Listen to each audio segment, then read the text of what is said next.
असल अगर आप ब्लड प्रेशर के मरीज़ हैं, तो आपको किन चीज़ों से परहेज़ करनी चाहिए? क्या एहतियाती तदाबीर अख्तियार करनी चाहिए? आज इस पर बात करेंगे। सबसे पहले तो अपने वज़न को कद के मुनासबत से कंट्रोल करें। खुराक में रोगनियात, तेल, चर्बी और नमक का इस्तेमाल कम से कम कीजिए। हर किस्म की तंबाकू नोशी से परहेज़ करें। रोज़ाना वर्जिश करें। शुगर की सूरत में ब्लड प्रेशर की हद 120/80 तक होनी चाहिए।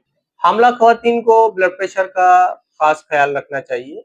बड़ी उम्र के अफ़राद के ब्लड प्रेशर की हद 140/80 तक होनी चाहिए। ब्लड प्रेशर पर काबू पाने का हरगिज़ ये मतलब नहीं कि आप दवाई रोक दें, इलाज तर्क कर दें। ब्लड प्रेशर पर मुसलसल काबू पाना ज़रूरी है।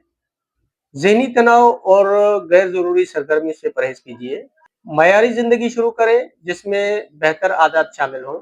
गुर्दे की बीमारी की सूरत में ब्लड प्रेशर की हद 120/80 होनी चाहिए।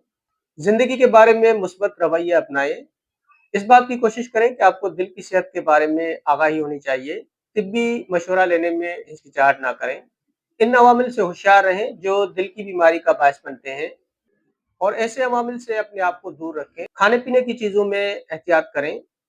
गुस्सा और जोश ब्लड प्रेशर को बढ़ा देते हैं।